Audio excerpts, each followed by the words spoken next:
Hi everyone, I'm Abigail. This is James, and welcome to another Two Kids interview. We are joined today by award-winning author Susan Tam.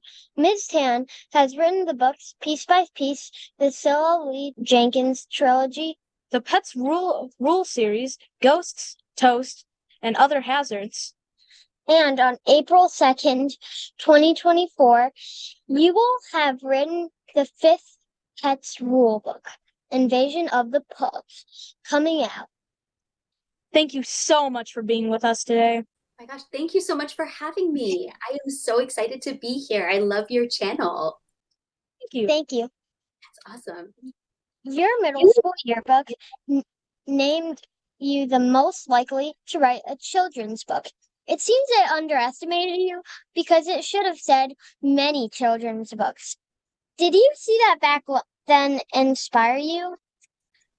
Yes. Oh my gosh, Abby, that was the best question. I love that. It did. So what's so funny about it is in my middle school yearbook, everybody got a most likely to, prediction almost. And most of them were just kind of silly, like most likely a superhero, most likely to, be on SNL or to, to be a comedian, things that people meant as kind of funny things. And I remember when I read mine was kind of one of the only what felt like serious ones, or like something that could be a real job, like most likely to be a children's book writer. And I remember thinking, oh, what a good idea. And, because I'd always loved books and I'd always loved children's books and writing stories, but it didn't occur to me that that could be your actual job.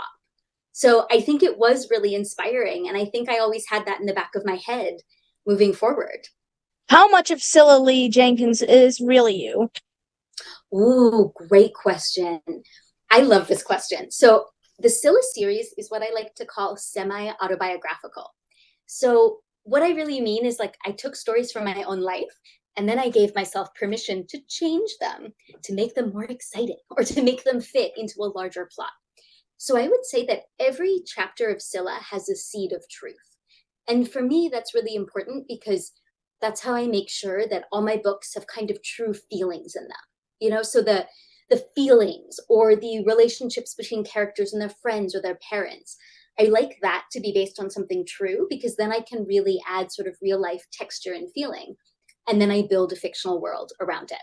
But a lot of Cilla is true. So for example, if you've read Cilla, you know that Cilla doesn't have a lot of hair as a kid.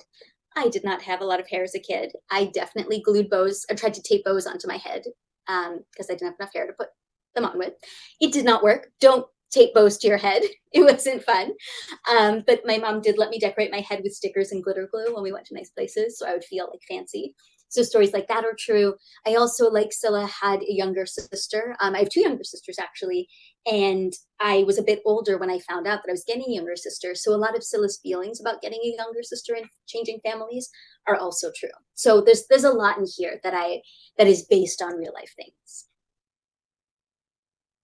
There's more representation in books now than there ever has been before. You and your books are a part of that trend. Is that something that's important to you? Ooh, oh, thank you both. That's such a compliment and a great question. So yes, that is very important to me. So when I was your age and when I was growing up, there were very few books that I had access to that had kids like me.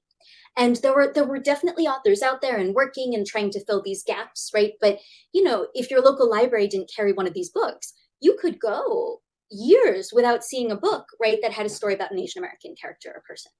So when I got older, I sort of was thinking back to that and I thought, isn't it good that that's not a problem anymore and that there's tons of representation and we don't have to, kids get books that have mirrors of themselves and their experiences. And then I began to do some research and I realized, you know what? We're still not quite there yet. And I began thinking about me as a kid and my sisters as a kid and some family members who are having kids. I thought, I really want some stories that reflect our experiences. And I kind of got mad, and you get a little mad and you're like, that's not fair.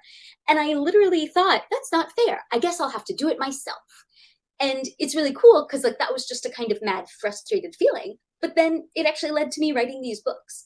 So I began writing and I feel very lucky because the first Cilla came out kind of along with this wave of diverse books. And as you say, I think that in the past few years, things have really started changing, which is really amazing. But so I think that kind of that's something that really drives my writing. And I think as I write, I'm always going to be focused on telling stories that I didn't always get to see and thinking about like what stories would have been amazing to see when I was your age. So yeah, so it's very important to me. Thank you. That's such a great question. Just thinking, what do your sisters think of Scylla not being sure about a sibling coming? Oh my gosh, I love this question. So they they knew that when I was little, I had a lot of kind of fears about little sisters. So it wasn't a surprise to them. You know, they knew about this time. And also, I should say, kind of just like Cilla, I was all talk, you know, up until having a sister, I was like, I don't know about this. I don't want my family to change. You know, this is so scary. What if the baby doesn't like me? And the moment I met my little sister, I was just like, oh my gosh, this is so special. Look at this new person who's part of my family. So we've always been very, very close. So they actually loved it when I wrote Cilla and had them in it. You know, they my middle sister tells everyone, she's like, I am the blob. And I did call her the blob. That's another part of Cilla that was true. I did call her the blob because I saw an ultrasound. I thought it would be like a photo, you know, like of a person, of a baby's face. So I was like, I'm going to see a picture of the baby. And instead I saw an ultrasound and I was like, well, that just looks like a blob. So I called her the blob. But I think they think it's really funny and they're very proud of me. And we're all very close, which is so nice. And I guess I'll say too, like in some of my other books, I've been trying to write about our relationships when they're a bit older. So in Ghost Toasts and Other Hazards, for example, which is my newest middle grade novel, Mo has a little sister who's a bit older. You know, so Mo is 12 and I think her little sister is 5. And so even though her little sister's young, you know what, they get to interact more and like kind of hash things out more and have arguments and adventures together. So that's been really special because my relationships with my sister is so important to me. So it's cool to explore it in different kinds of writing. You were part of an amazing group of authors who wrote You Are Here. Did you interact at all with any of the other authors? And was it fun for you to write a Jewish Chinese character? Oh, great questions. Yes. So here's You Are Here. So as you say, like the authors in You Are Here are incredible. And if you want to know something really special, some of these authors are authors who I did read in middle school. And so one specifically, do you know Linda Sue Park and A Single Shard, for example? Yeah, that's one of her. So she writes a ton of books. But when I was a kid, A Single Shard won the Newbery. And it was one of the only books about Asian kids that we had in our school library. And I loved pottery at the time. And A Single Shard is all about making celadon pottery, which is a kind of pottery you make in Korea. So I say this because, like, imagine I'm in 6th grade. I read this book and I was like, oh, this is the best book ever, right? Here's a character who is like me in so many ways. And I'm learning about pottery. So I was obsessed with this book. And I would take my family when we went to museums. I would make them come with me to the pottery section. And I would tell them all about A Single Shard and be like, let me tell you all about this pottery. I learned about it through A Single Shard. So I say all of this because when I was invited to do You Are Here, when I found out that Linda Sue Park was going to be a part of it, I was like, oh, it's like I get to meet like this hero from when I was a kid. And we did all interact together. So we would have monthly Zoom calls.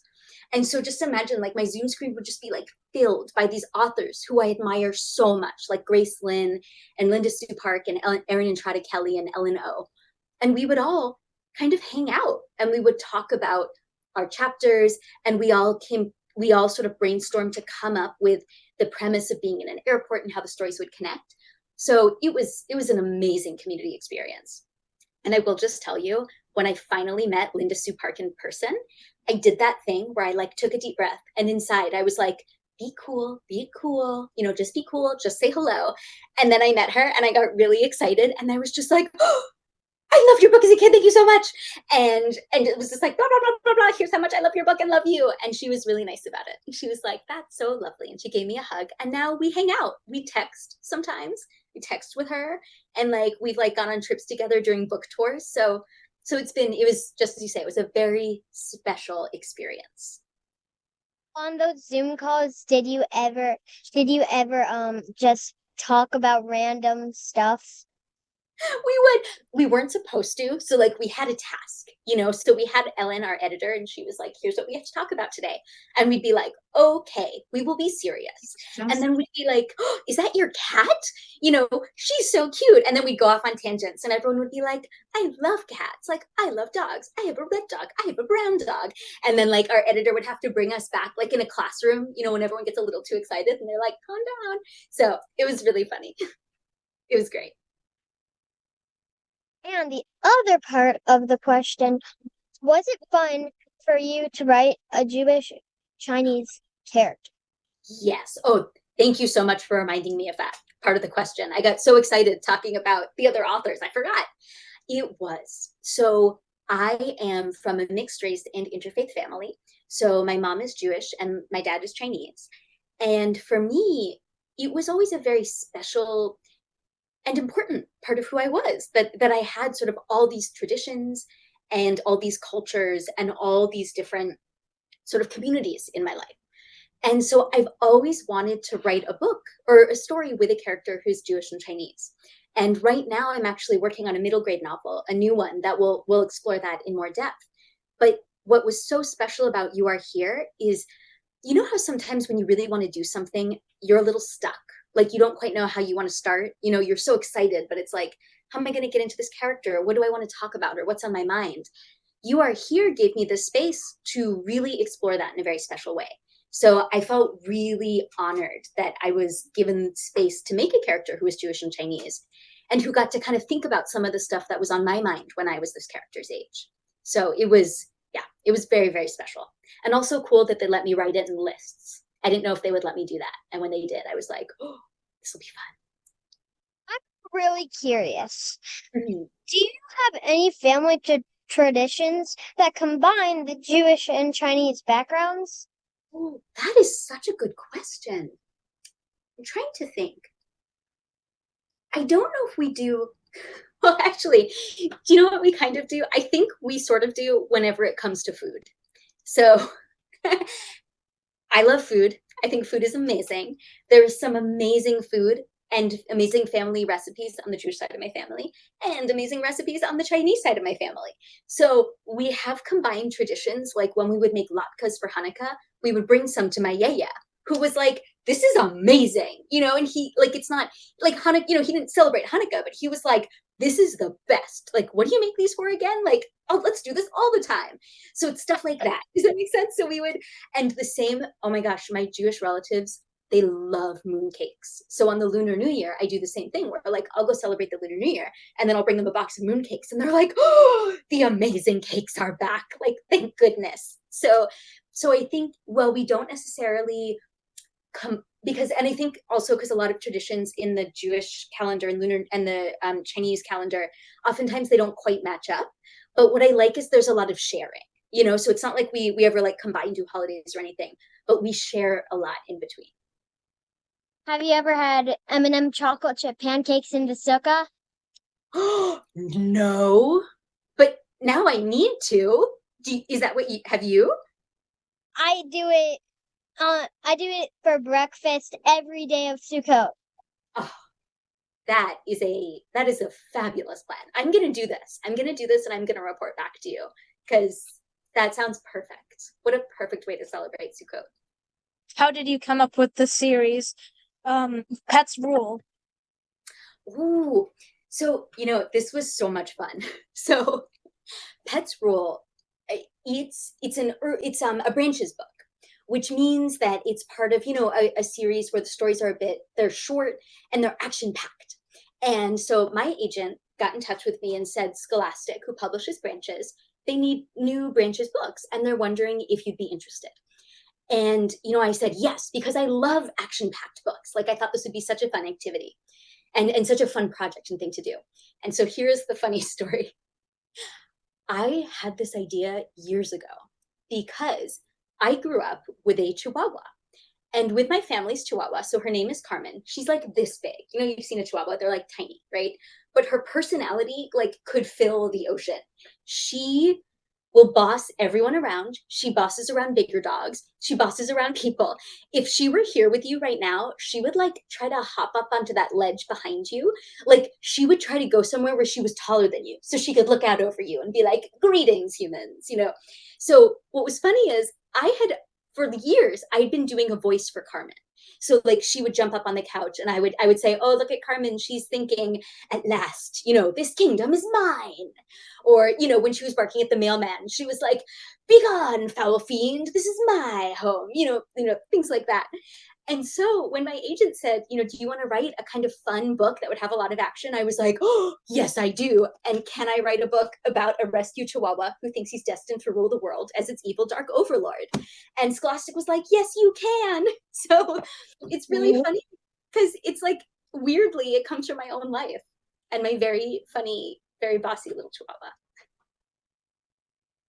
Earlier this year, your book, Ghost, Toast, and Other Hazard came out. Mm-hmm. Like Cilla, and I think even more. So you worked social issues into the book. Was that something that you really wanted to do? Ooh, great question. You know, I think what's funny is that it's not like that was what was on my mind per se, but what I did want to do was tell a very personal story. And it's funny, right? Because so Ghost, Toast, and Other Hazards is about this 12-year-old girl, Mo. She's Asian American. She has anxiety. She really wants to keep her family safe. She's had to move after something kind of traumatic happened at home. So she and her mom and little sister are living with her great uncle. And she just wants to like make friends and be safe. And she doesn't want, you know, she's like, we're not going to take any risks, right? We're not going to make new friends. We're not going to, we're not going to get comfortable. We're just going to like keep everyone safe. I'm just going to look out for my family. And then she comes to believe that her backyard is haunted by the ghost of an 100-year-old circus elephant, which is not safe. And so she has to set out, solve this mystery of the elephant, and maybe make some friends and be brave along the way. And I say all of this because this is a book with a ghost elephant in it. And yet it is one of the most personal books I've ever written, which I think is really funny. I know, isn't that funny? So I've never met a ghost elephant. I should say that right up front. That part is not true. But I know, right? Too bad. I know. Wouldn't it be really cool if it was? And I was like, oh yeah, want to meet my ghost elephant? I would love that. But what's cool is that kind of like ghost element gave me space and kind of gave me the freedom to explore some things that were very personal for me. So, for example, Mo is Asian American in a town where there are very few other Asian American faces. And that can be kind of hard because there are a lot of people who either have learned some incorrect or harmful ideas right from their parents, or there are people who mean well, right, but just have sort of kind of make Mo feel like she is very other and kind of, you know, being labeled differently than her other classmates. And that is very personal. So I grew up in a lot of towns like that. And so this story gave me space to talk about some of that. I also have had anxiety as an adult sometimes, and also as a kid. And so it was really important to me that Mo was a character with anxiety and kind of got to sort of be with her feelings and got to learn that it's okay to worry and be anxious and you can talk about it. So I think that that's kind of where the social issues came in.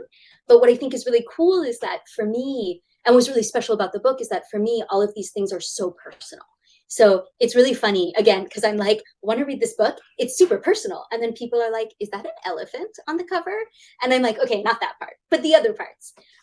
So that's kind of how those issues and sort of those themes worked their way into the book. Did you ever have a ghost elephant toy? No, but you know what it is? So I did not. But so when I was a kid, I moved to this town outside Boston, and we lived on the old town junkyard. So it looked like a normal yard, but not a lot of grass would grow. And it was like one of those junkyards where it was like really, really old. And the stuff that was buried wasn't buried deep enough. So it would come up. So you always had to wear shoes because like we would always find like old bits of like very old antique glass bottles or like weird little pieces of old toys, things like that. So we knew it was like a kind of cool thing, right? Oh, we live on this. This is cool. This is different. And around this time, my mom, who had grown up in the town, told me that she had once heard that a circus had come through town and an elephant had died at the circus and it had been buried in the junkyard. And I have researched this. I can't find any evidence of it. I think this might have been like a story that, some older kid just like made up and told her. But what I think is cool, especially if it is made up, is like it made an impression on her. She told me. And then my sisters and I sometimes would like go in the yard and dig and be like, wouldn't it be cool if we found the elephant? So that's where the idea in the story came from. So even though like I don't think it's actually true, it was something from our lives that I kind of that gave me the idea and worked its way in the story. We have interviewed a number of authors who have had books banned in certain places. That means in those places, kids don't have the same access to books that we have and may not be able to see themselves represented in books. Can you give us your thoughts on this? Oh, that's a great question. So my books have also been banned. So my books have been banned in Pennsylvania, and I think in Michigan as well, in some schools in Michigan and Pennsylvania. And though the ban in Pennsylvania was overturned by a really amazing group of students who stood up and said, no, right? We want and deserve books that show us and our experiences, which was really beautiful and really meaningful and special. So I guess I would just say, like, I'm so glad you're asking questions about this because it's really important. It's really important that everyone has access to books, that everyone has access to books that show all parts of their experiences. And I think that the way book bans often treat books and stories as something that's kind of scary. They sort of treat books as, oh no, if you read this book, something bad might happen to you, or you might learn something that will, in some way change you or influence a student in a certain way. And I think it's really important to know that that's not what stories do, right? We all encounter all different kinds of stories all the time. And stories at their core expand our view of the world. They make us more empathetic. They teach us about other people, right? They teach us that the world is maybe a bit bigger than maybe our particular worlds or communities are. And that's really important, and it's really important for how we see ourselves and other people and now how we're allowed to kind of dream and imagine the world. So I guess I would just say that it is very important to me to fight book bans. And I really appreciate you guys kind of talking about it and asking questions, because even though you're in a school district where it sounds like this is not an issue and there aren't book bans, right? As you say, so many people, right? And so many kids across the United States right now are experiencing these bans. So I think it's so great that you're talking about them and helping to do this work to say, you know what? Don't ban books, right? Everybody needs stories and everyone needs all kinds of stories. So thank you. Can you tell us your thoughts and if you're concerned at all about artificial intelligence and its future impact on publishing? Whoa, I'm making a face because that's such a great question and such a big one. And I'm not quite sure. So I will just say that along with being an author, I'm also a teacher. I'm an English professor. And so that's right now where I've seen the biggest impact with AI, because I have had some students who have turned in works written by AI. And we've had very stern talks about this. And the problem with this, the thing that worries me about AI is that we all have really special thoughts and ideas to offer to the world, right? Everybody has a really special point of view and talent. And I think sometimes the temptation with AI is to use AI to help us sort of figure out what we think. And in doing that, we let a computer sort of take over, right? We let a computer sort of write something that's maybe a little basic, maybe a little kind of, answers an essay in kind of a normal way. And in doing that, we don't get to practice sharing our special and unique point of view. So for me, where I worry about AI is that I never want students or young readers to feel like, or to lose the ability to practice saying how you feel, right? Saying what you mean, trying to look at something in a different way, right? Bringing your own special worldview to something. So for me, that's where my big AI concern lies right now. I'm not sure about publishing. I think I don't quite know enough. There is a part of me that's like, oh, what happens in 10 years if an AI can just like churn out an amazing book, right? Does that mean that does that mean what happens to the authors, right? What happens to writing and making art? But that said, I also have faith in that. I think that art is a really special thing. And I think that I don't know if you can program a computer, right, to make an amazing original story, right, or piece of art. So I think about that a little, but I'm not super worried about it right now. That's a great question. It's a very big question. Rejection is a part of most writers' stories. Can you tell us about that part of your journey? Oh my goodness, I can tell you about that part of my journey. So I'm so glad you say that. Rejection is a huge part of writing, which sounds so weird, right? Like, tell me about writing. Well, of course, you get rejected a lot. Like, that doesn't sound fun. But what I will say is that I firmly believe that for every 10 tries, the universe gives you one thing. And it's not always the thing you thought you wanted. Because let me tell you, and I use this worldview because it makes me feel better when I go out with a book and someone says no, and someone, and then it's a no, and then a no, and then a no, and then a no. I think, okay, you know what? I've gotten 5 out of my 10 no's done. So all I need is 5 more and something good will come of it. Because, right now, or I'll just say writing in general, it's hard. It's very personal and it's very subjective, right? So you could write a story and you could think, oh, it's perfect. And it could be the most amazing story, right? But maybe it's not what one publisher is looking for. And maybe another publisher has a book that's kind of similar to it. So they're not interested in taking it. And maybe another publisher has too many, stories that are like ghost stories like yours. So they're looking for different kind of stories. So there's so many reasons you can get rejected and you kind of just have to keep moving. And I'll just say that for me, I, for a very long time, didn't really think that I could be a writer. And in part, I think it's because I would write and I would, and I love to write. I wrote because I loved it, but I would get rejected a lot. Or teachers would say to me, you're writing a story about kids, because I always loved children's literature. I always wanted to write about young people. And they would say, well, that's not really, you can't really do that in, real literature, which is not true, by the way. But so that would feel like a rejection. And I feel like, oh, well, no one wants to read what I'm interested in writing about. So it took me a really long time to realize that I was allowed to sort of go for writing as a career.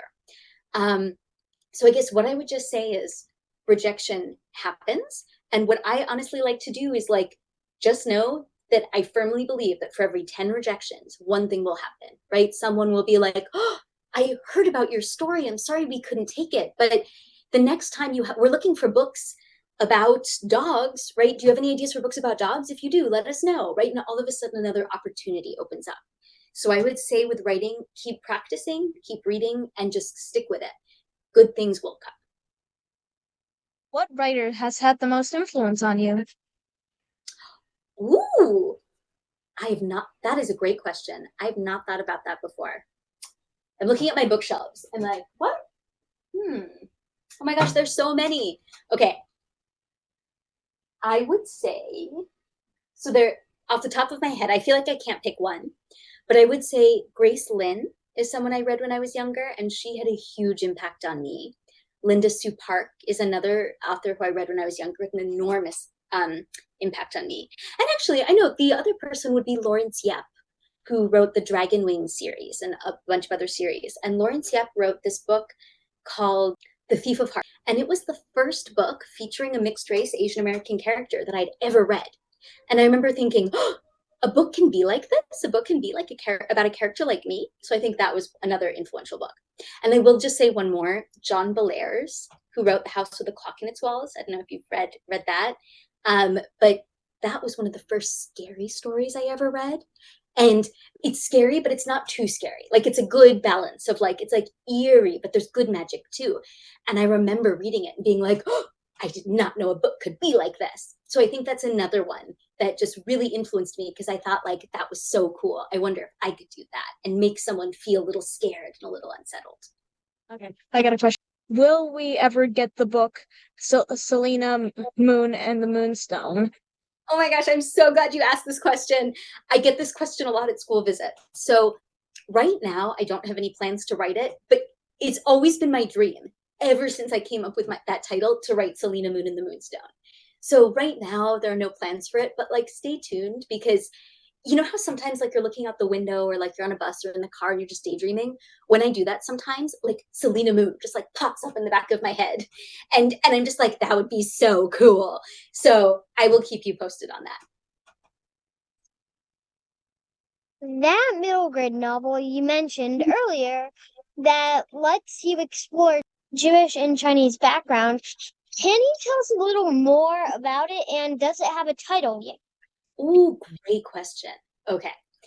So right now it's in the very early stages. So it's not official. I haven't sold it to anyone yet, but I am very excited about it. And I will tell you right now, I'm tentatively calling it The Secret to Being a Rabbit. We'll see. We'll see if they, we'll see how this goes. My titles always change, or like I like them and someone else is like, what if we tweak this a little? And I'm like, oh, good idea. But that's the title I have now. And it's about a girl who it moves to Massachusetts. And that's where both sides of her family live and are from. And they've moved back in the middle of the year. So it's February. And she's like, oh my gosh, who starts a new school in February? All the kids know each other. She's like, oh, this is terrible. I don't know my family did this. And she's going to school. She's going to Hebrew school, which she is really excited about because there wasn't a Hebrew school where she was living before. When I was growing up, a lot of the places we lived didn't really have kind of big Jewish communities. So it took me a while to be able to go to Hebrew school, and I always wanted to go. So that's kind of going on in her life. But then she moves in February, which is when the Lunar New Year happens. And I don't know if you know this, but so when the Lunar New Year happens, every new year is matched with a different animal. So right now we're in the year of the rabbit, and I am born in the year of the rabbit. And when it's your new year, you are kind of brought up before the gods of luck, which means you can have really good luck or really bad luck. And that's one of the reasons why on Chinese New Year and the Lunar New Year, we wear red and maybe wear jade and eat certain foods to bring good luck. So this character is told that it's about to be her year, the year of the rabbit, and she could get either really good or really bad luck. And she's like, I just moved to a new school in February. I need all the good luck I can get, right? She's like, this could be a disaster. I need good luck. And she accidentally interrupts or does something in a ceremony, and she accidentally ends up taking all the luck of the new year, which means that she has all the luck, but everyone else who's born in the year of the rabbit has the worst luck ever. And she realizes that she is thrown off the balance of the universe, and so has to fix this problem, relying on her communities and friends on both sides. So that's the kind of general idea. But fingers crossed, this will soon work its way to being a real book. I would definitely read that. Also, I might be moving in January, and if I do, I'll go to a Hebrew school. Oh, So awesome. So that's basically kind of might be happening to me. Oh my goodness. Okay, so first off, that sounds really cool. Secondly, I do just want to tell you, I moved around a lot as a kid, and I don't know how many times you've moved, but like I promise, it always works out. Once, yeah, it can be like really like this character is really nervous at first, as you can tell. She's like, why are we doing this? But I promise you, like this is all based on my experiences, and like she's gonna be fine. And I think, yeah, same for you. It's gonna be awesome. I basically have no experience with that because I only moved once and I was 2 years old. Wow. Wow. Well, yeah, moving, it can be nerve-wracking, but it can also be exciting. So I moved so many times as a kid that I never stayed more than 2 years in one school until about fourth or fifth grade. Yeah. So we can email if you ever want moving tips. I'm sure it's going to be great. Yeah. Finally, it's time for our Turbo 10. 10 rapid fire questions. Are you ready? Yes, I am. Number 1, what is your favorite phrase to use? Wait, phrase to use in writing? It is suddenly. That's my favorite phrase. I love ending a paragraph with like, and then out of nowhere, suddenly, and then smash cut to black, and then you have the next paragraph or next scene, and it's like something huge has happened. So yeah, that's my favorite phrase. Number 2, what is one subject you'd love to learn more about? Oh my gosh. I would love to learn more about biology. I think biology, the study of like humans, of other living things, I think it is fascinating, and I don't feel like I know enough about science and the really amazing world around us. So that's something I'd love to learn more about. Number 3, what's your go-to snack food? Oh my gosh. Dark chocolate and seltzer. That's when I'm writing. I'm just like, nom, nom, nom, nom. Chocolate. That's probably my mom's. Awesome. Number 4, What was your favorite book growing up? Ooh, I would say The Lion, the Witch, and the Wardrobe. As a kid, that was my absolute favorite. And then I would check all the closets for Doors to Narnia. I haven't found it yet, but never say never. Number 5. What's your favorite holiday? Ooh, oh my goodness. Okay, it's a tie between Chinese New Year or the Lunar New Year. Love the Lunar New Year. Amazing food, amazing traditions. Rosh Hashanah, amazing food, right? I love welcoming them in the new year and eating apples and honey and celebrating with my family. And then I also love Halloween because I love dressing up in costumes. Number 6, if you could have one superpower, what would it be? Oh my gosh. It would be that I could speak and understand every language. Would that be so cool? And then I could like talk to everyone and make friends with everyone and like, hear people's stories and tell stories. Like, I think that would be the coolest thing. Number 7. What was your favorite cartoon as a kid? Oh my goodness. You know what? I think it was Gargoyles. I don't know if you ever saw Gargoyles. It's kind of like an old school 90s cartoon, but it's about stone gargoyles, like who sit on buildings, but they come alive at night and they help the police detective solve crimes and fight the forces of evil. So it was great. Number 8, what is your favorite rainy day activity? Ooh, reading. I know it's a bit of a cliche answer because I am a writer, but when it's like raining, I love to have the window open a little so I can hear the rain and smell it and feel the cool air. Sitting with a good book and a cup of tea and probably more chocolate is like my favorite activity. Number 9. If you could have any 3 dinner guests, who'd they be? Ooh, oh my gosh. Okay. Can they be anyone like from the past or from now? No rules at all. No rules at all. Oh my gosh. Okay. Jane Austen. Love her. Think she was super cool. Would love to know her stories. I bet she knew a lot of cool gossip and she writes amazing stories. William Shakespeare. I think he'd be super cool. I think he and Jane Austen would get along kind of bizarrely well, and I would love to see that. Oh my gosh, and who is my third? Oh no. I'm looking around for some inspiration. Cartoon character. Oh, you can pick a cartoon character? Yeah. Oh my gosh, I'm not going to pick a cartoon character, but I am going to pick Jean-Luc Picard from Star Trek. How about that? Nice. 2 writers and a Starfleet captain, and I think we would have a great time, right? I think that would be awesome. Actually, I made this small comic strip where it's saying Spock saying Captain's log, starting, and then Kirk saying I'm Captain, and then Spock saying ugh. That's amazing. I feel like that captures their dynamic really well. Number 10, what is the best piece of advice you were ever given? Ooh, the best piece of advice I was ever given was be the most you can be. And I love that, right? The idea that like all we can all do in life is like learn to be the most ourselves and to like celebrate the us that we are. So and how that maybe change, and that can always change over time, right? And I just love that idea that like at every different phase of kind of life or every different sort of all the different ways, right, that we might change, it's really important to like celebrate each one and to work to be as sort of honest and sort of true to who we are as possible. So I love that. You were awesome. Thank you so much for doing that. And thank you so much for spending this time with us. Thank you. This was so awesome. It was just amazing to talk with you both.